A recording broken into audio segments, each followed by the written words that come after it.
están, amigas y amigos? Tengan ustedes muy buenas noches. Comenzamos con noticias del fútbol, dado que hace pocos instantes concluyó ese encuentro con definición en la tanda de penales. Lo decíamos ya, lamentablemente Wilstermann ha quedado eliminado, como fue eliminado hace poco Oriente Petrolero. Vasco da Gama va al grupo 5 en la fase de grupo de la Copa Libertadores de América. Para esa etapa, la fase de grupo, tenemos la participación de Bolívar y The Strongers.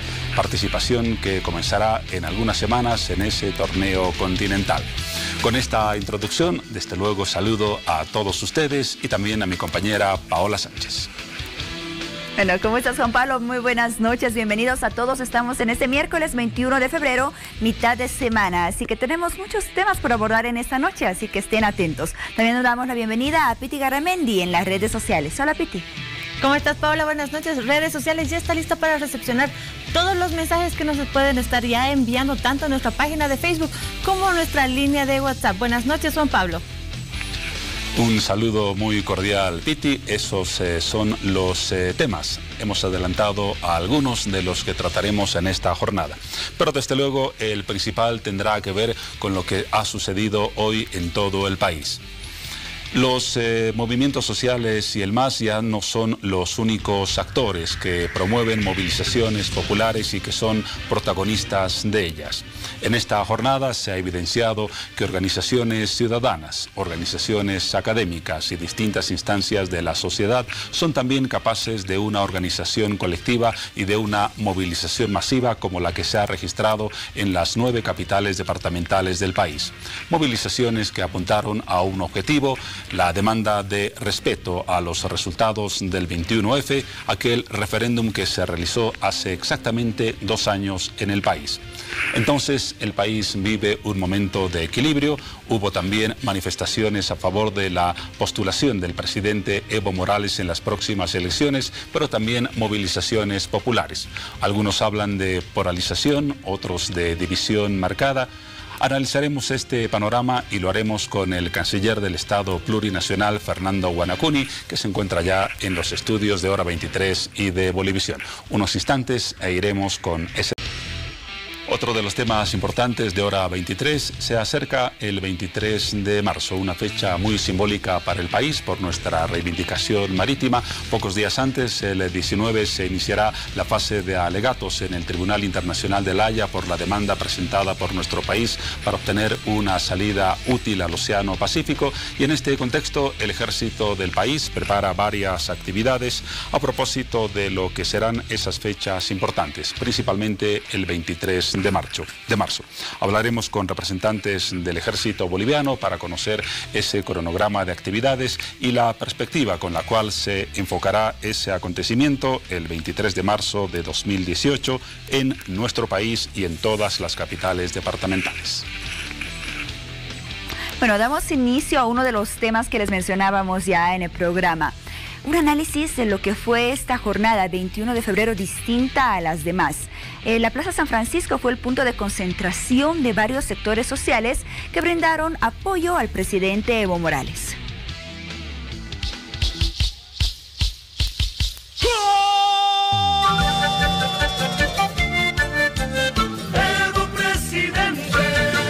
Personas afines al movimiento al socialismo dieron su completo apoyo al presidente Evo Morales este miércoles. Autoridades, por su parte, también se hicieron presentes en la concentración realizada alrededor de la Plaza San Francisco.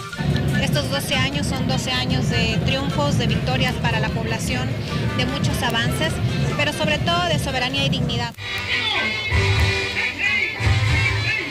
Cientos de miles de personas que hoy día se dieron cita aquí en San Francisco, hoy día en la mañana, respaldando al presidente Evo Morales, al hombre que nos devolvió la dignidad, que nos devolvió el orgullo de ser bolivianos y bolivianas. Esperanza y oportunidad sería lo que el gobierno actual, con sus políticas consensuadas y de cambio, habría realizado.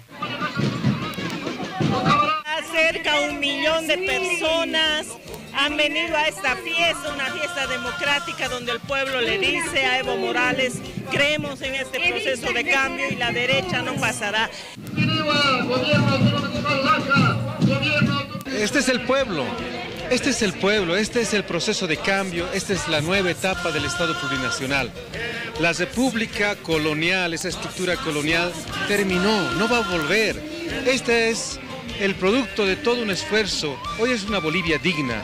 No solamente hemos recuperado la estabilidad social, política o económica. El presidente Evo Morales ha recuperado la dignidad para todos los bolivianos. Sin embargo, oficialistas aseguraron que el apoyo es contundente de distintos sectores al proceso de cambio y que continuarán dando el respaldo al primer mandatario. Tenemos que seguir este rumbo, este camino, nuestro proceso de cambio no puede parar y pues habemos muchos que creemos en el presidente Evo.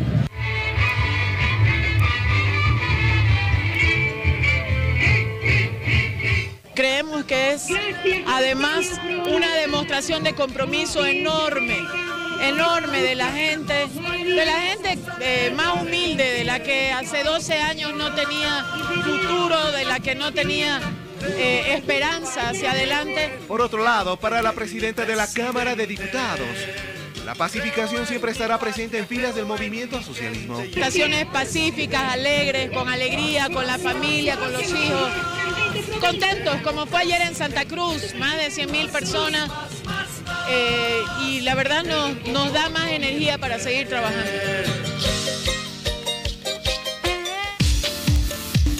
Ya nuestras publicaciones se encuentran listas para su participación. No olvide que su opinión es muy importante para nosotros. Esta es la publicación donde ya puede participar. 21 de febrero, con relativa calma, culmina el 21 de febrero, entre protestas en contra de la repostulación y concentraciones a favor del gobierno. Con esa introducción, como siempre, aguardamos su participación para conocer su punto de vista sobre lo que ha dejado la celebración o la conmemoración de este 29, desde luego con las dos visiones que se han presentado en el país. Y a propósito de esta fecha y de esas visiones, como lo anunciamos, tenemos la presencia en los estudios de Hora 23 y de Bolivisión del canciller del Estado Plurinacional, Fernando Huanacuni, a quien damos la más cordial bienvenida. Bienvenido, canciller. Buenas noches, siempre es grato. Mucho gusto. Recuerdo que hace tiempo venía por temas culturales en la mañana, pero primera vez que estoy en la noche acá, ya en una situación diferente. Antes de ser canciller, visitó Bolivisión. Como yo generalmente estoy permitiéndome transmitir la identidad, la cultura, la cosmovisión andina, estuve aquí explicando lo que es la Lacita, Illa Ispaya, un 24 de enero. Un tema sobre el cual tiene bastante conocimiento. Bueno, es prácticamente una forma de vida, porque como soy aymara, entonces lo llevamos en la sangre, lo llevamos en la práctica cotidiana y nos permitimos compartir, explicar un poco más de lo que es nuestra práctica cultural. De acuerdo a ese programa, que no sea la última vez esta presencia suya en Hora 23 y también en Bolivisión. Muchas gracias. Vayamos entonces a hablar en principio del 21F, ya que también en el tema de las relaciones internacionales hay dos asuntos importantes. El próximo juicio que se va a iniciar en Estados Unidos a Gonzalo Sánchez de Lozada y Carlos Sánchez Berzaín, y desde luego el periodo de espera para la fase de alegatos en el Tribunal Internacional de La Haya el 19 de marzo. Comencemos por el 21F. Decía al comenzar el programa que al parecer en esta jornada se ha evidenciado que el MAS y los movimientos sociales parecen haber perdido la hegemonía en cuanto a las movilizaciones populares. No son ya los únicos actores que son protagonistas de marchas, de bloqueos, de paros, porque hoy se ha visto una movilización efectiva de parte de la ciudadanía ante la demanda del respeto al voto del 21 de febrero del año 2016. Mi pregunta es, ¿cree que se ha roto el monopolio del MAS en la movilización popular del escenario democrático del país? Absolutamente. Porque tenemos que ver en un contexto de que los movimientos sociales, movimientos indígenas y los diferentes sectores que hoy se han movilizado contundentemente para un apoyo al presidente Evo Morales, al proceso de cambio en realidad, los resultados del Estado plurinacional son totalmente distintas, es de larga data. Nosotros tenemos un pasado milenario de una resistencia durante la colonia y la república por un propósito de que se busca dignidad. Por lo tanto, hoy lo que estamos viendo, lo que denomina otros sectores ciudadanos, pues han sido situaciones esporádicas. Yo he visto, por ejemplo, yo vivo en Villa Copacabana, Valle Hermoso, en los tres puentes que son el vínculo, el puente Mariscal Brown, Paraguay y Pasuscanqui, pues funcionarios de la alcaldía. Pues eso no es una forma de organizarse, es una forma ya prácticamente de una organización distinta a lo que podría ser ciudadano, en el sentido estricto de la palabra. Después vi en Alto Braje, cerca al teleférico, por ejemplo, 15, 20 personas, amarraron las banderas, en algunas calles unas cintas adhesivas, etc., ¿no? El gobierno, por respeto, observó eso para su expresión, pero es muy asimétrico poner en el mismo balance a los miles de ciudadanos, hermanos, compañeros, aymaras, quechuas del Alto y de las provincias asistieron hoy a la concentración masiva. Nosotros estimamos que unos 250.000 personas. Bolivia es diferente hoy día, porque los que hoy están promoviendo el no son los que negaron la dignidad a Bolivia. Los que dicen no están apostando por la República. La República es una estructura colonial, no dio respuestas. Si usted ve antes del año 2006, la historia es de un país mendigo, de un país inviable, de una democracia pactada, pero con privilegios para ciertos sectores en desmedro de millones de personas. Esa es la realidad. Enseguida vamos a hablar de lo que se esconde tras las posiciones a favor de la repostulación y del no. Más que se esconde, lo que existe tras esas posturas. Pero no desmerece la visión del gobierno, la que usted acaba de mencionar, a la presencia de centenares de ciudadanos en las calles de La Paz. En Santa Cruz la movilización fue más masiva, lo mismo que en Cochabamba. No desmerece una actitud ciudadana que quizás debería ser considerada y tomada en cuenta por el gobierno para las decisiones presentes y futuras. Es importante, por eso es que, ¿qué estamos defendiendo? ¿Por qué nosotros salimos a las calles? ¿Por qué los movimientos indígenas, movimientos sociales, sectores populares, sectores que en la República hemos sido marginados? ¿Por qué salimos? Por un respeto profundo al derecho de la vida. ¿Por qué están saliendo estos sectores ciudadanos a la que menciona? ¿Por qué? ¿Cuál es su objetivo? Es negarnos a nosotros la existencia, es negarnos nuestra participación efectiva como lo estamos haciendo en el Estado plurinacional. Por eso vuelvo a reiterar que Bolivia desde el año 2006 es totalmente distinta a la Bolivia que fue antes del 2006. Estos sectores centenares, lo ha dicho bien, a los miles de bolivianos que están manifestando, millones de bolivianos que están manifestando, son totalmente distintos los horizontes que nosotros debemos tomar en cuenta. Nosotros apostamos al Estado plurinacional, a ese Estado digno. 12 años de gobierno, del proceso de cambio, a la cabeza del hermano presidente Evo Morales, ha tenido resultados tangibles. No solamente lo afirmamos nosotros, lo afirman los organismos internacionales. ¿Cuáles son los resultados? Estabilidad social, política, económica. La económica es la más cuestionada en cualquier gobierno, en cualquier país, pero 12 años de estabilidad económica. Los 4 últimos años en crecimiento liderando la región. Eso es inédito en la República, inédito antes de Evo. Pero algo más importante, que no nos estamos dando cuenta, tal vez los que están diciendo, no se están dando cuenta ellos. Se ha devuelto la dignidad.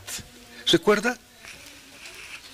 Los presidentes anteriores extendían la mano a los organismos internacionales, a países para pagar los sueldos y los aguinaldos. ¿Recuerda eso?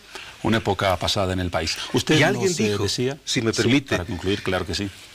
Un presidente dijo, Bolivia se nos muere, Bolivia es inviable. Paz el Tesoro, 1985. ¿Recuerda? Entonces, hoy la realidad, ¿cuál es? Es totalmente distinta. Una Bolivia admirada. Yo viajo permanentemente por el trabajo que tengo, por las actividades que tengo. Hoy día Bolivia es sinónimo de respeto. Y hoy día los organismos internacionales como el Banco Mundial, el Fondo Monetario Internacional, reconoce el avance económico y el liderazgo económico en la región por las políticas del Estado plurinacional de Bolivia. Usted nos decía en la anterior respuesta que las movilizaciones de cientos de personas, aunque en algunas localidades han sido de miles, se debe a un intento de desconocer los avances que se han registrado en lo que el gobierno denomina el proceso de cambio. Pero más que eso, creo que el fondo de la propuesta ya ha sido clara.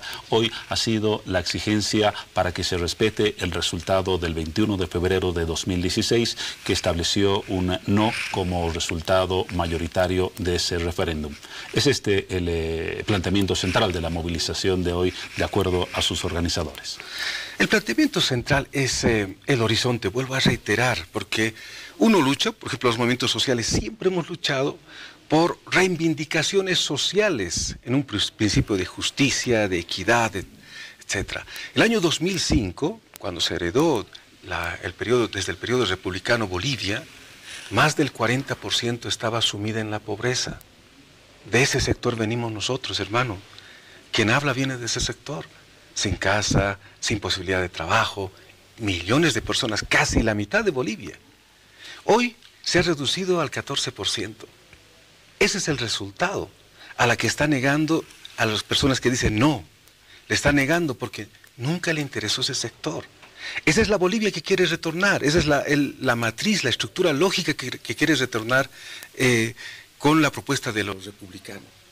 Vuelvo a reiterar, hay que ver los horizontes de las luchas. Nosotros estamos luchando por el proceso de cambio, por el Estado plurinacional, que hoy existimos chiquitanos, guaraníes, mojeños, aymaras, quechuas, todos, sectores privados, empresarios, sectores estudiantiles, sectores que hoy tienen una esperanza, una expectativa. Eso es lo que está en definitiva en debate, más allá de lo coyuntural.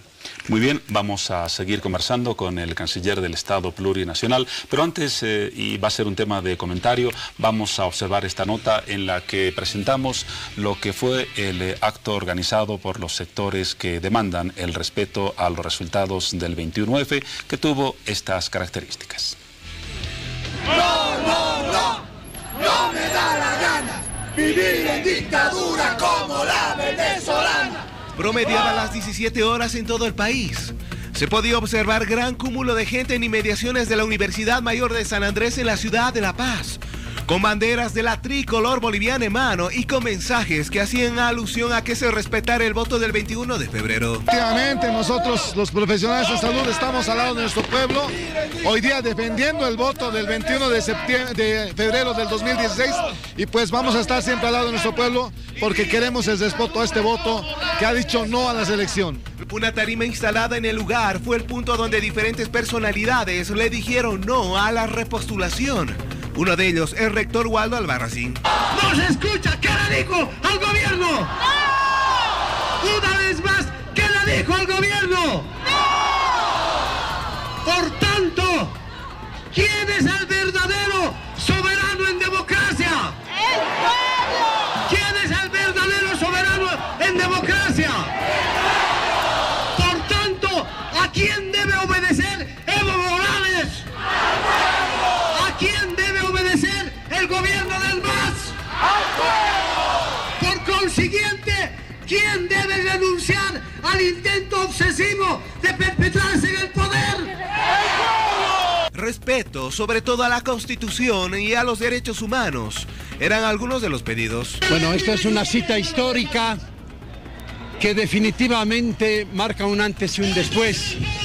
Un antes porque el estoicismo del pueblo ha podido más, la capacidad de resistencia al autoritarismo ha sido ejemplar. Y claro, los derechos humanos evidentemente no es materia de negociación. Los derechos humanos se los respeta porque es un tema de dignidad humana. Todo lo que ha acontecido hasta ahora y tantos hechos que han quedado en la impunidad se debe al encubrimiento de aquellos que han perpetrado la vulneración a los derechos laborales. Decirles que un pueblo sin justicia nunca será libre. Díganme, ayúdenme a gritar, justicia para todos nosotros, justicia para el pueblo boliviano. Es así como se realizan las movilizaciones en contra de la repostulación del presidente Evo Morales y en respeto al voto del 21 de febrero a la cabeza del alcalde Luis Revilla. Asimismo, la libertad de expresión, punto que debe ser respetado en todo momento y circunstancia, aseguraron. Esta jornada histórica en el que La Paz ha dado un mensaje muy claro, no solamente de unidad, sino de los profundos valores democráticos que defendemos. No solo por el bloqueo, sino porque la gente no ha salido de sus casas, no ha abierto negocios, no han habido mercados, Y eso significa una sola cosa: la paz está unida para defender las reglas de la democracia. Tiene como cimiento fundamental el respeto al voto popular. Y es esto lo que el gobierno está transgrediendo, está desconociendo el voto popular.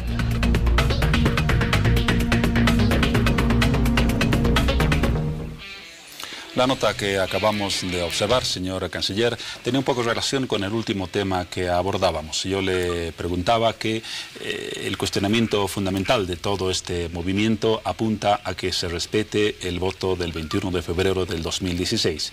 En los argumentos que hemos escuchado de las personalidades entrevistadas, no había un cuestionamiento a los evidentes logros del gobierno que usted ha enumerado hace algunos instantes. Todo está centrado en el respeto a la decisión del 21F. ¿El gobierno no percibe que ese es el punto central de toda esta movilización? Yo le respondería preguntándole algo. ¿Qué vio que falta en esas imágenes? ¿Qué falta en esas imágenes? ¿Qué le llamó la atención? A usted, le pregunto, ¿qué faltó en esas imágenes? Vamos a invertir el papel de entrevistado y entrevistador. Voy a aceptar su pregunta desde luego. ¿Nota algo que falta? Noto que es una nota que refleja el punto de vista de algunos dirigentes de la oposición. Yo diría que falta la expresión de movimientos ciudadanos y del ciudadano de a pie, que creo que ha sido el protagonista de esta jornada, más allá de los dirigentes políticos. ¿No faltan los ponchos? ¿No faltan las polleras? ¿No falta la huipala? ¿Se da cuenta eso? Yo soy la huipala, yo soy el indio, yo soy el aymara. ¿Se da cuenta? Eso tenemos que ver nosotros profundamente, no es solamente lo coyuntural. Se agarraron del código con las mentiras, se agarraron del 21F con las mentiras, pero esto va más allá. Es algo, si usted ve, está el rojo, amarillo, verde, que es un símbolo de Bolivia, pero no está la huipala. Y nosotros los aymaras, quechuas, los pueblos indígenas, somos la huipala. No están los ponchos, no están los yuchus, la pollera, no están. Porque obviamente no estamos ahí en ese proceso. Entonces ahí habría que preguntar, ¿quién es el pueblo? ¿Qué lógica están persiguiendo?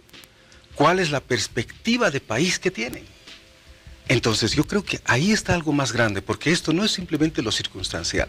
En un momento fue el 21F, en otro momento fue el Código Penal. Y obviamente distorsionando, pero su horizonte es detener el Estado plurinacional, que es un Estado que emerge en un reconocimiento identitario, un reconocimiento del rojo, amarillo, verde, de la huipala, del poncho, de todo lo que es lo indígena originario y de todos los que vivimos aquí, del hermano que viste corbata, de todo. El proceso de cambio no emergió de la academia. Esta revolución que estamos viviendo Bolivia, que reconoce los procesos revolucionarios en el continente y en el mundo, no emergió en la academia. Por eso la academia, qué pena que los estudiantes, los catedráticos estén en contra de todo este proceso. El proceso de cambio emergió de la necesidad, de la exclusión, del hambre, de la pobreza. Y eso tiene rostro indígena, en Bolivia y en el continente. Eso hay que verlo. Ese es el matiz, más allá de lo coyuntural, que obviamente lo utiliza como instrumento de querer detener y confundir. Nosotros hablamos de una democracia revolucionaria inclusiva. Ellos hablan de una democracia pactada, pero que excluye en beneficio de unos pocos. Ahora, el resultado del 21F no tuvo un matiz ni indígena ni representativo de un sector particular de la sociedad. Reflejó un resultado estadístico del conjunto del país. Y en ese resultado estadístico había una mayoría que votó por el no. Ese es el tema del momento. Allí creo que no hay matices que establezcan una diferenciación entre quién votó a favor de una cuestión u otra. La realidad no solamente es número. Mi querido hermano, no es número, y lo digo con mucho y profundo respeto. Incluso esta conversación no solamente es de dos, sino hay un reflejo de toda una lógica de relacionamiento social y de vida. De verdad le digo con profundo respeto. Por lo tanto, el resultado, por ejemplo, del 21F está dirigido a sacarlo al presidente Evo Morales Ayno. ¿Pero por qué? ¿Por qué? ¿Por qué ha hecho todo lo que ha hecho? ¿Porque ha articulado el pueblo? ¿Porque ha estabilizado la economía? ¿Cuál es el sentido? ¿Sabe qué? En lo profundo es porque es indio. Es por eso. En lo más profundo no hemos resuelto. Y eso no solamente es un problema de Bolivia, es el problema del continente, que todavía hay una herencia, una deuda histórica desde la colonia. Ese es lo más profundo. El periodo republicano. ¿Qué presidente indio había? Ninguno, porque hay una lógica excluyente. De pronto nos levantamos los movimientos sociales, pueblos indígenas, con dignidad, y emerge Evo Morales, y desde el primer día empezaron la lucha. Pero no es la lucha contra lo que es tal vez números, resultados, democracia convencional, sino es una lucha bajo una lógica de exclusión. Eso es lo que quisiera que veamos, y creo que los hermanos que nos están viendo también lo sienten y lo vemos en lo más profundo. Yo lo hablo como aymara, profundamente. Amo a este país, amamos este país. Nuestra perspectiva no está en Miami, en Washington, en Londres. No, está aquí. Por lo tanto, aquí hemos nacido, aquí nos hemos enamorado, aquí yo tengo mis hijos maravillosos. Aquí vamos a morir. Nuestra perspectiva está acá. Pero no solamente en el sentido de vivencia, sino en nuestra identidad, en nuestra lógica, en nuestras costumbres. Esa danza, la morenada, caporales, a la cita, los sahumerios, ¿sabe de dónde emerge? Emerge de esa exclusión, pero que le da vida, espíritu a Bolivia. Pero sin embargo, esa otra lógica que quiere decir no, es la que no ha aportado nada, más bien que niega a la identidad. Una pregunta más, la última sobre el 21F. Si puede ser breve la respuesta, claro que sí. Será muy positivo para abordar los otros dos asuntos que promueven el interés de la gente. Hoy en su blog personal, el ex presidente de la República, Carlos Mesa, decía lo siguiente: el país hoy no está dividido entre blancos e indígenas, entre neoliberales y revolucionarios, entre republicanos y plurinacionales. El país está dividido entre quienes piden el respeto a la decisión del 21 de febrero del 2016 y quienes la desconocen. ¿Qué nos dice de este análisis?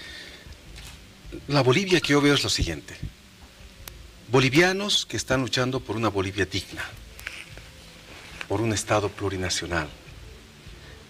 Y otros sectores, tal vez para seguir sumisos a hegemonías coloniales e imperiales. Eso es lo que veo. Muy bien, el razonamiento y la respuesta corta, como le había solicitado. Gracias por esa opinión. Hablaremos ahora, canciller, porque es un tema desde luego muy importante, de la noticia que se ha conocido esta mañana de boca del vicepresidente del Estado.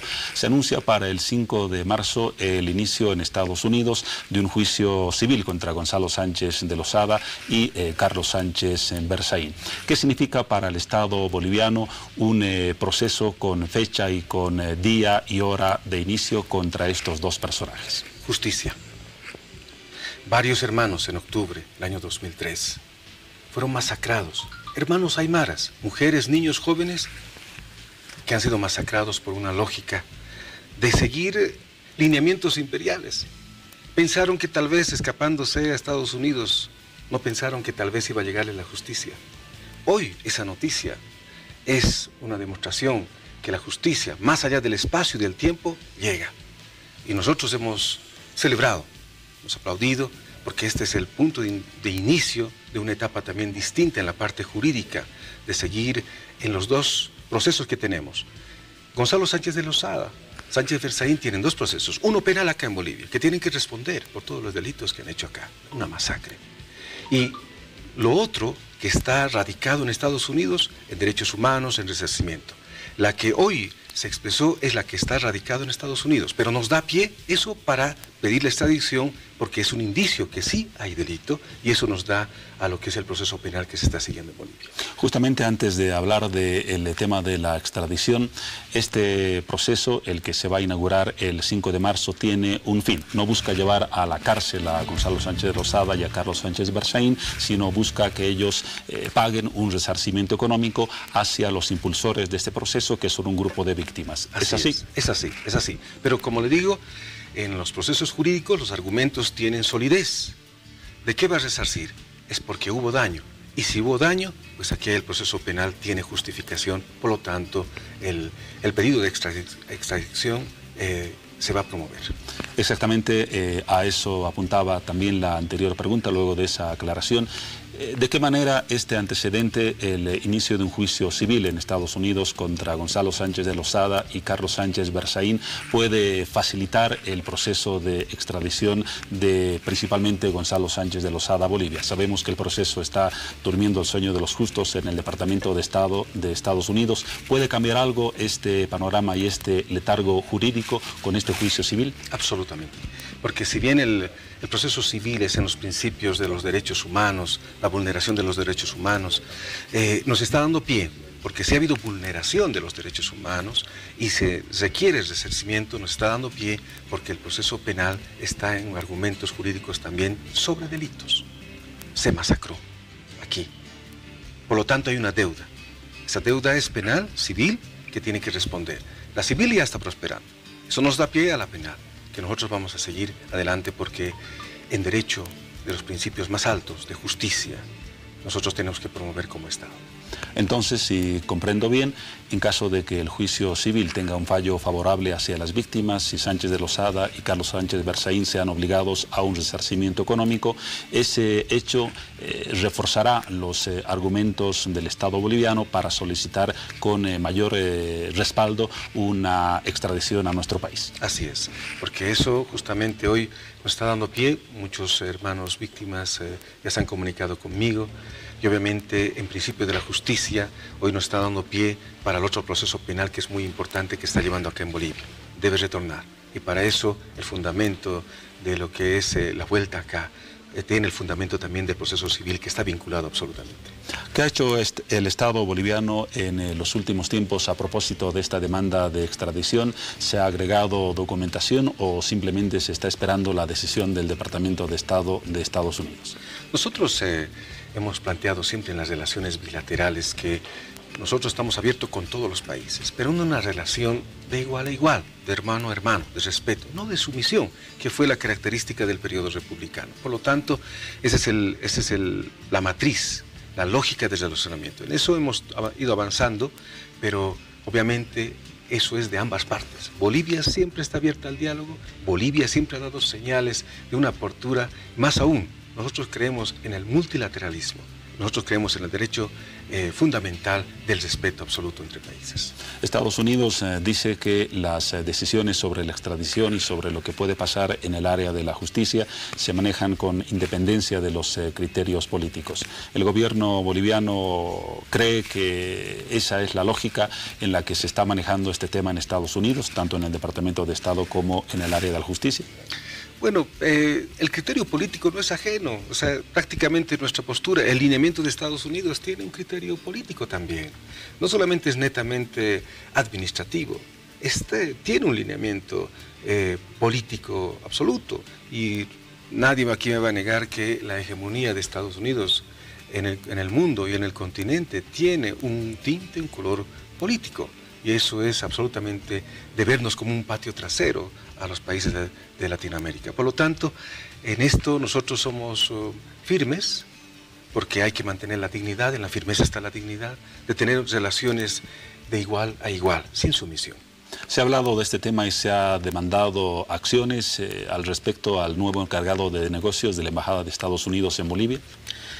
En el saludo protocolar que hace el cuerpo diplomático al presidente, el presidente ha sido enfático, claro, sincero y firme. Le dijo, no se involucre, en el sentido de que no puede, cuando uno es diplomático, no puede vulnerar la soberanía de un país. Cuando uno es diplomático tiene que estar bajo los protocolos internacionales de respeto absoluto a la soberanía del país, a la decisión. No conspire, dijo. Eso es muy importante. Nosotros, como país, no estamos conspirando, somos respetuosos de la institucionalidad democrática con las características particulares de cada país. Así que nosotros lo hemos exhortado. El hermano presidente fue muy claro en ese saludo protocolar del cuerpo diplomático al presidente. Muy bien. Gracias por los apuntes sobre este tema. Vamos ahora sí al tercero, que es de interés general. La fase de alegatos, estamos a menos de un mes. El 19 de marzo en La Haya se inaugura esa fase que es la penúltima antes del fallo final. Ya se ha dicho que el gobierno aguarda con esperanza, con confianza y con optimismo los resultados. Se ha reunido el equipo jurídico hace poco y se han planificado nuevas reuniones. En síntesis, ¿cuál es el ánimo con el que el Estado solo va a acudir a La Haya a presentar los alegatos y esperar un resultado. Sí, hemos escuchado al equipo jurídico nacional, todos coincidimos en que tenemos una expectativa, una esperanza, pero esta esperanza no está basada solamente en el deseo personal, está basada en un trabajo que se ha hecho bajo un cronograma, una disciplina, una entrega y un compromiso, tanto del equipo nacional como del equipo internacional, al revisar los alegatos escritos que finalizó el 21 de septiembre y ahora a la espera de los alegatos orales. Ahora estamos optimizando los tiempos porque sabemos que los alegatos orales, la última etapa, que es definitiva, definitoria para lo que es la demanda marítima, se está midiendo toda la articulación de lo que va a ser las ideas, el contexto histórico, valorar el contexto diplomático, histórico, jurídico, para que se pueda poner todo lo que es la fase escrita en la parte oral. Eso amerita también tener precisiones, porque recordemos que los jueces no están imbuidos como tú y yo, como bolivianos, como los hermanos, no. Tienen que conocer de cero. Si conocen algo más, conocen muchos casos, por lo tanto hay que ser muy claros y concretos. En ese contexto hay un cronograma de trabajo que está cumpliendo estrictamente. Pronto ya tendremos una reunión, el equipo nacional estará reunido con el hermano presidente, porque él es el líder, el que ha decidido esta decisión histórica para Bolivia y el que está liderando la estrategia también. Luego tenemos ya pronto el 6-7, una reunión del equipo internacional y nacional en Madrid, donde seguiremos ajustando. Creo que no hay que negar ni un segundo, porque esto no es cualquier tema, es un tema central para Bolivia. Y no solamente de este tiempo, sino de todos los tiempos, de las generaciones, de nuestros padres, de nuestros abuelos. Por lo tanto, es un trabajo arduo que merece detenerse en este cronograma que nosotros hemos trazado. Muy pronto estaremos en Madrid, el 6 y 7 de marzo. Luego, antes de que empiecen los alegatos orales, el 19, nosotros estaremos reunidos antes, desde el 16, 17, 18, revisando, afinando, hasta el final. Por último, sobre este tema, señor canciller, Chile ha insinuado, y más que eso lo ha hecho de forma explícita, que no estaría en condiciones, dicen, de cumplir un fallo favorable a nuestro país en el Tribunal Internacional de La Haya. En ese escenario, ¿existe la posibilidad de que Bolivia recurra al Consejo de Seguridad de la ONU como una segunda instancia para que este Consejo recomiende a Chile el acatamiento de un posible fallo favorable a nuestro país? Cuando los países adscriben a espacios internacionales como las Naciones Unidas, todos los organismos de integración tienen una absoluta responsabilidad de cumplir. No solamente es cuestión solo de derechos, sino de obligaciones. En este caso, el hecho de que primero sea radicado en la Corte Internacional de Justicia de La Haya está dando su competencia. Y por lo tanto, este espacio en el derecho internacional es de un cumplimiento obligatorio. Por eso también los países nos hemos adscrito, reconocemos la competencia, reconocemos el espacio dentro del multilateralismo. Si no lo hace el Consejo de Seguridad, ¿es una opción más o no está en Todas las opciones en la normativa están abiertas, establecida? Todas las opciones están abiertas porque es definitivo. En tiempos de paz, el derecho internacional creó estos espacios, que no es ninguna agresión, sino son espacios de resolución internacional. Por lo tanto, tiene la obligatoriedad y la responsabilidad de cada Estado adscrito. Muchas gracias, señor canciller. Estamos ya a punto de culminar este 21F, como se lo ha denominado desde distintos puntos de vista. Gracias por su presencia en Hora 23. El hecho de que esta jornada haya establecido dos posiciones marcadas en la población del país significa, y esta es su reflexión final, por favor, que los bolivianos estamos divididos en democracia. Nosotros vemos de la siguiente forma, y los hermanos, las hermanas que nos están viendo saben que hoy día la Bolivia que vivimos es una Bolivia digna, diferente, que tiene una perspectiva y una esperanza no solamente basada en una expectativa, sino en un trabajo comprometido del hermano presidente y de todos los que estamos acompañando, con resultados reconocidos por los organismos internacionales. Pero hay algunos sectores que le están negando a la Bolivia que está creciendo. Quieren volver a esa Bolivia que extendía la mano, esa Bolivia sumisa, esa Bolivia de perdedores. Hoy día es la Bolivia digna, el Estado plurinacional es una Bolivia reconocida en el mundo. Nosotros vamos a seguir apostando. Yo sé que en su corazón profundo tiene una convicción de boliviano, sabe quién habla, y el hermano presidente y todos los que estamos en el proceso de cambio soñamos con una Bolivia grande a futuro y estamos trabajando día a día. Y aún en esos dos bandos entiendo que hay una fe común en la democracia. La democracia tiene particularidades. No es la democracia porque también hay un concepto hegemónico Las democracias son particulares en cada país. Cuba tiene, Venezuela tiene, Bolivia también tiene, es una identidad. Las democracias en revolución es totalmente distinta a la democracia pactada, que excluye a muchos en beneficio de unos pocos. En cambio, la democracia en revolución, estamos buscando el beneficio de todos. Fernando Guanacuni, canciller del Estado Plurinacional, muchas gracias por su presencia en Hora 23 y en Bolivisión. Está su palabra empeñada en el sentido de visitarnos en otras oportunidades con temas que seguramente no van a faltar en el escenario nacional, no solamente en la política internacional de la que hemos hablado hoy y de la que usted está a cargo, sino en otros campos como los de esta jornada. Gracias. Muchísimas gracias por abrirnos este espacio. Estaremos muy pronto visitando otra vez. Seguro que sí. Vamos ahora a un paréntesis, luego seguimos con más de Hora 23.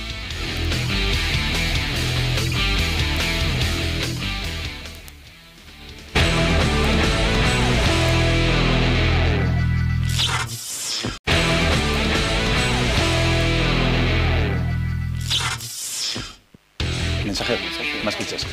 Pero hay que tomarlo como... Estamos en un nuevo sector de Hora 23 y vamos a hablar de otro de los temas que anunciamos al principio de nuestro programa.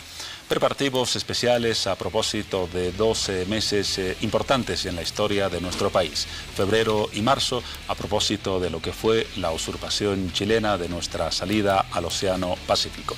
Y vamos a hablar de actividades importantes con dos personalidades que nos visitan, a quienes doy la más cordial bienvenida.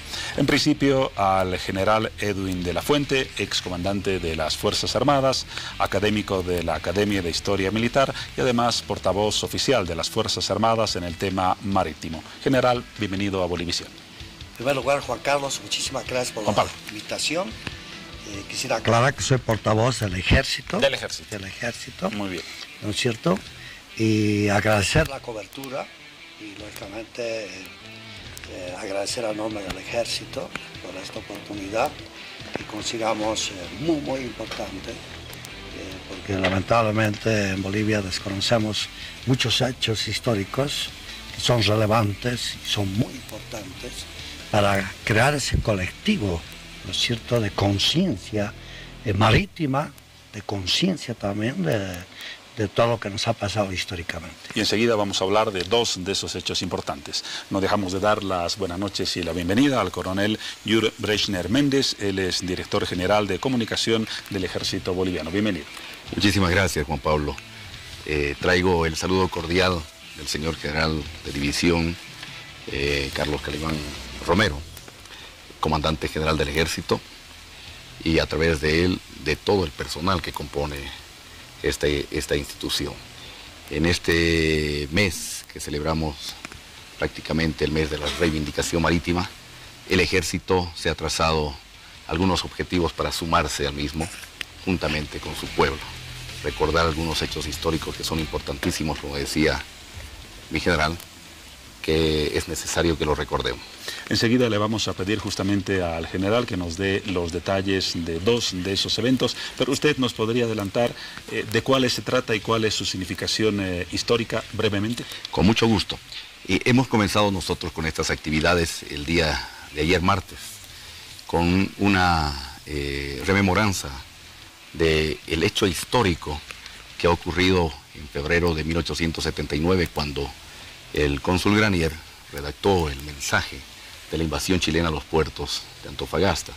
Este mensaje fue trasladado por un mensajero desde Tacna hasta la ciudad de La Paz, haciendo un esfuerzo extraordinario, pues en una distancia aproximada de 370 kilómetros, para traer ese mensaje importantísimo. Ese es el hecho número uno. El segundo... actividad es la que estamos nosotros recreando actualmente con el personal del Ejército, desde Charaña hasta la ciudad de La Paz. Nos va a dar más detalles enseguida. Con mucho gusto. El segundo hecho que estamos nosotros programando tiene que ver con el combate de Canchas Blancas, una victoria del ejército boliviano sobre las huestes chilenas, que tuvo que ver también en noviembre del 79, y que es importantísimo que lo recordemos. El ejército también se ha propuesto hacer una escenificación de esta batalla, con un despliegue importantísimo de personal militar, de cuadros y de soldados, con la participación de la población también, para recordar este hecho histórico. También nos va a contar detalles de esos preparativos. Pero antes de tocar la organización que se está preparando para este mes, conozcamos, porque estoy seguro que muchos desconocen o desconocemos las características históricas de los dos hechos que acaba de mencionar el coronel. Y quién mejor que hacerlo que el general aquí presente. En principio, brevemente, ¿cuál fue la importancia, el significado y la trascendencia de ese recorrido que hizo el mensajero para comunicar esa noticia a La Paz?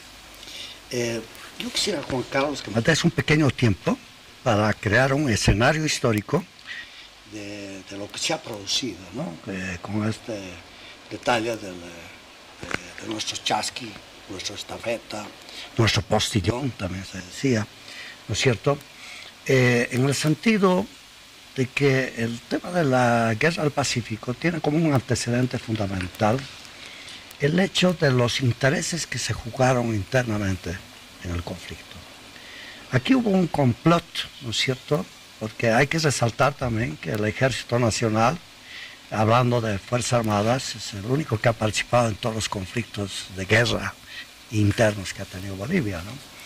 Entonces, somos nosotros los del Ejército los que tenemos, lógicamente, una vivencia clara de lo que ha pasado históricamente. En ese contexto, ¿cuál fue la importancia de este mensaje? Muy importante es entender los intereses de los ricos mineros en Bolivia, de Niceto Arce, de Narciso Campero, del mismo Eleodoro Camacho, que confabularon contra el Ejército Nacional. Hubo una alianza estratégica de la oligarquía boliviana con la oligarquía chilena, la cual, lógicamente, tenía una dependencia económica. O sea, los ricos mineros estaban endeudados con la banca chilena e inglesa. Entonces, aquí hubo un complot. Entonces, esto es muy importante, ¿no es cierto?, porque injustamente, y por eso traigo acá dos documentos importantísimos, de Hugo Roberts Barragán, que fue ministro en el primer gobierno de Víctor Paz Estenssoro, después de la Revolución del 52. Un cruceño que escribe esta obra que se llama Mafia de Traidores. Y después este otro documento que gana el Premio Nacional, ¿no es cierto?, La Gran Traición a la Guerra del Pacífico. En el mes de marzo, estoy seguro, lo vamos a convocar para hablar un poco del significado. Entonces, y de la trascendencia de la guerra. Lo que quiero Pero decir, tenemos poco tiempo, vayamos a la pregunta. Entonces, rápidamente, la importancia del mensajero en este hecho. El antecedente que lo considero muy importante, Juan Carlos. El asunto es de que existen voces internas en Bolivia, casi siempre a decir de que no existió o existió, a desmentir o a encubrir ciertos hechos históricos que fueron fundamentales en la historia. Este hecho del chasqui, o de la estafeta, o del postillón que trae la noticia, es un aspecto fundamental, primero, porque explica el estoicismo, el valor, ¿no es cierto?, del ciudadano boliviano común, que va a realizar un esfuerzo titánico, ¿no es cierto?, porque la información llega en el buque Amazonas, con los que fueron evacuados de Antofagasta después de la invasión, y llegan por barco a Iquique, ¿no es cierto?, y Arica posteriormente, y es el embajador o el cónsul boliviano Granier que va a ir en ferrocarril, ¿no es cierto?, a recibir al barco Amazonas y a los bolivianos, y de ellos va a obtener la información de la invasión. Porque nosotros desconocíamos la invasión del 14 de febrero. Esto se produce el día 19 de febrero. El 19 de febrero Granier escribe una carta y encomienda, ¿no es cierto?, a Gregorio Colque que traiga la información. El único contacto que había entre Tacna, Arica y Iquique con Bolivia era a través de este servicio de correos, que era a través de este sistema. Ese es el hecho histórico importante que vamos a recordar. Ahora, ¿cuál es la importancia, no? Estos mensajeros, ¿no es cierto?, estas estafetas, que siempre le hemos llamado, incluso en la cotidianidad del manejo doméstico en las Fuerzas Armadas y en el Ejército, siempre que encontramos un hombre fuerte, físicamente, ágil, etc., siempre le decimos, este es un chasqui, ¿no es cierto? Entonces aquí hay una palabra que nos llama la atención, ¿no es cierto?, porque significa algo muy importante en la mentalidad de la milicia, en las Fuerzas Armadas, y también en la mentalidad del ciudadano común boliviano. A él se le va a encomendar semejante misión, porque él sale el día 19 y llega el 25 a las 11:30 de la noche, acá a la ciudad de La Paz. Son 76 leguas.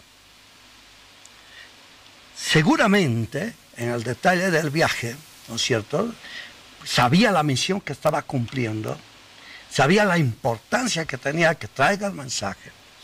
Y aquí también es importante desmentir, porque eso nos hiere a los bolivianos, porque se han construido en base a este complot una serie de mentiras en Bolivia, que nos ha herido a nosotros como niños, como jóvenes. Por ejemplo, el hecho de que Hilarión Daza ocultó la información. General, tenemos la verdad poco tiempo, seremos entonces rápidamente, llegó 11:30. Ya quedó claro el trayecto del mensajero. Ese Ahora trayecto lo puede explicar en detalle, pero es muy importante que él llegó 11:30, inmediatamente lo busca Hilarión Daza. Y le entrega el mensaje. Le entrega el mensaje. Perfecto. Coronel, ¿cuál va a ser la actividad específica que se va a organizar y realizar para recordar el hecho que acaba de describir muy bien el general? Justamente lo que le explicaba el día de ayer, recordando ese hecho histórico, partió nuestro chasqui militar, un teniente que está escenificando la persona de Gregorio Colque y que está tratando de recorrer una distancia de Charaña hasta La Paz, una distancia un tanto más corta de la que recorrió el chasqui verdadero. Son 222 kilómetros que está haciendo este teniente desde allá. Una réplica exacta. Una casi réplica que queremos que coincida casualmente con los horarios, los días y los tramos que hizo este hombre. Ya ha comenzado en 2 etapas, aproximadamente 80 kilómetros recorridos hasta el día de hoy. Se tiene planificado que nuestro chasqui llegue a La Paz el día domingo, a mediodía. Va a llegar a kilómetro 0 a la Plaza Murillo, donde hará una entrega simbólica de este mensaje al hermano presidente. Queremos aprovechar justamente las cámaras para hacer la invitación a la población para que nos acompañe a lo largo del recorrido, especialmente cuando esté bajando desde el cruce Viacha hasta la Plaza Murillo, y nos puedan apoyar y acompañar como un símbolo de unidad, sobre todo, ¿no? Usted sabe que el ejército es la representación más genuina de la cohesión nacional, y queremos justamente lograr eso a través de esta actividad. Perfecto, está muy claro el significado histórico y la actividad de reconstrucción, si la podemos llamar así, que se va a realizar o que ya ha comenzado y que va a culminar en la fecha que usted ha mencionado. Vamos a seguir hablando, nos queda el tema de la batalla que ganó el ejército boliviano, nos va a dar los antecedentes el general, pero antes vamos con Paola para revisar las noticias de la hora, ya que estamos al borde de pasar a una nueva jornada.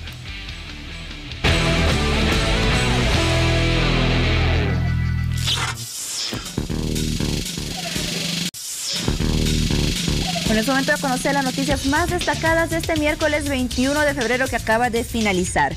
Tras casi 15 años de los hechos sangrientos de octubre del 2003, la justicia de Estados Unidos autorizó el juicio civil contra el expresidente Gonzalo Sánchez de Lozada y su exministro Carlos Sánchez Berzaín, en el marco de un proceso seguido por 9 familias de los afectados por la denominada masacre de octubre. Sin embargo, la extradición aún estaría pendiente. Por otra parte, el ministro de la Presidencia, Alfredo Rada, enfatizó que este miércoles no hubo ningún paro cívico nacional en el país, toda vez que no se paralizaron las actividades productivas y comerciales, y más al contrario, solo existió bloqueos en algunas ciudades que no tuvieron el impacto ni los efectos de una paralización total. Ciudadanos de Riberalta reaccionaron molestos cuando el comandante de la policía de esa ciudad, Edwin Ugarte, retiró una bandera de Bolivia de un punto de bloqueo y la arrojó al suelo. En las imágenes se muestra el momento en el que el jefe policial de Riberalta toma en sus manos la tricolor boliviana y la lanza. En ese momento, las personas que se encontraban cerca del hecho reprocharon la actitud de la autoridad policial.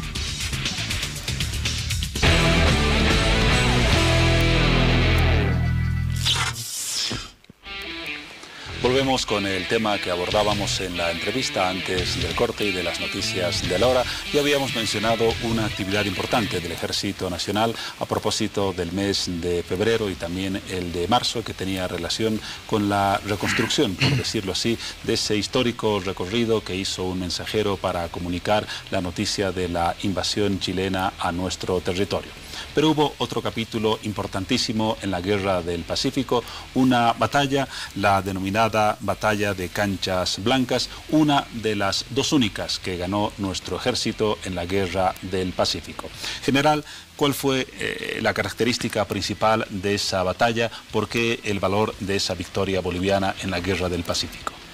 Bueno, primero hacer conocer de que Hilarión Daza va a crear una quinta división exclusivamente para la defensa del Pacífico, con lo más selecto del ejército, con armamento nuevo, incluso lo traen de la reserva Narciso Campero, un general que estaba en la reserva, pero se lo consideraba el mejor general. Sin embargo, no cumple el pedido de Daza de movilizar la quinta división para defender las costas del Pacífico, porque Hilarión Daza ya salió con el ejército del norte.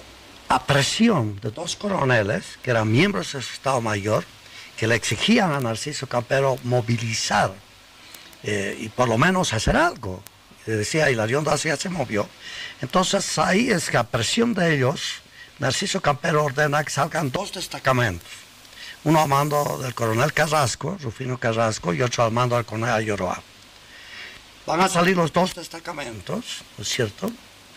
Y lógicamente van a encontrar las avanzadas chilenas. Una es el choque que tuvieron en Canchas Blancas, donde fue un triunfo rotundo de parte de las tropas bolivianas, y la otra es Tambillo, ¿no es cierto? Ahora, lo importante de estos dos hechos históricos, ¿no es cierto?, fueron dos triunfos importantísimos, que nos llama la atención que cuando retornan y le informan a Narciso Campero el triunfo y la necesidad de mover la quinta división, Narciso Campero los releva del mando a ambos coroneles. Rufino Carrasco indica que va a denunciar esta traición, viene a la ciudad de La Paz y va a ser asesinado a la puerta de San Francisco a cuchillazos, ¿no es cierto? De ahí es que no sabemos nada por muchos años sobre estos dos hechos históricos realmente relevantes.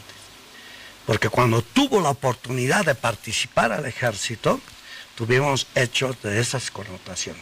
Pese al reducido personal militar. Y captura y derrota a unas avanzadas chilenas, que lógicamente estaban cuidando su flanco derecho ante la arremetida hacia el norte del ejército chileno. Entonces, acá lo importante es que el ejército se está preocupando, ¿no es cierto?, de hacer conocer al pueblo de Bolivia, ¿no es cierto?, estos hechos históricos, que lógicamente es una obligación y una necesidad conocer ahora que estamos con la demanda marítima, que estamos en momentos estratégicos vitales para el futuro de Bolivia, y que lógicamente los bolivianos tienen que saber cuáles fueron los efectos, las consecuencias de todas estas acciones, de una o de otra manera, que afectaron el futuro de Bolivia. Justamente el coronel nos va a hablar de ese hecho, Canchas Blancas. Usted ya ha mencionado cuál fue el contexto, el momento histórico, sus características. El ejército, tengo entendido, y esa es la segunda actividad que queríamos destacar, va a ser una reconstrucción histórica de esa batalla con combatientes y con la reproducción de ese momento histórico en la Guerra del Pacífico. Así es. ¿Cuándo va a ser? Y cuéntenos algunas características de esa reconstrucción. El ejército justamente está queriendo rememorar este hecho histórico también. Quiere hacerlo a través de algo objetivo para que la población pueda tener un poco más de conocimiento sobre lo que ocurrió allá. El día 28 de marzo, a mediodía, se tiene pensado hacer una reconstrucción de este hecho histórico, una escenificación de este hecho histórico, con la participación de personal de cuadros, personal de tropa de la 10ª división. Aproximadamente, sí, aproximadamente 700 combatientes nuestros van a estar allá haciendo esa escenificación.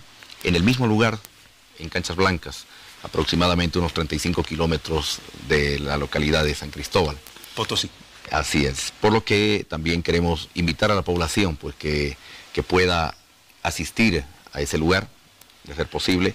El ejército va a poner también los medios necesarios para poder permitir que la prensa nos acompañe, para poder llevar algunas personas que quieran acompañarnos allá, para poder observar esta importantísima escenificación de este hecho histórico también. Eso lo vamos a realizar, como le dije, el 28 de marzo a mediodía en ese lugar.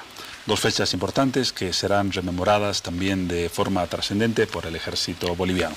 Muchas gracias al general Edwin de la Fuente Heria, lo mismo al coronel Jules Brechener Méndez por haber asistido a esta invitación de Hora 23. Está pendiente una charla más larga sobre temas importantes de la historia de la Guerra del Pacífico y desde luego seguiremos las actividades que están planificadas para los próximos días y la siguiente sobre la batalla de Canchas Blancas. Gracias por su presencia. Hasta una próxima oportunidad. Muchísimas gracias. Ok, Juan Pablo, perdón. Ahora sí es cierto. Muchísimas gracias.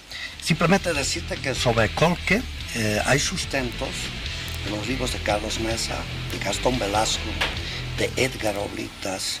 Hay un documento importantísimo que ha preparado el mayor Luis Gallo Toro, académico de la Academia de Historia, que lo escribió el año 2006. ¿No es cierto? Entonces hay muchos respaldos históricos, ¿no es cierto?, que avalan el trabajo que está haciendo el ejército. Seguro que sí, hablaremos sobre ello en su momento. Gracias, entonces nos vamos a un corte y luego seguimos con el último tramo de nuestro programa.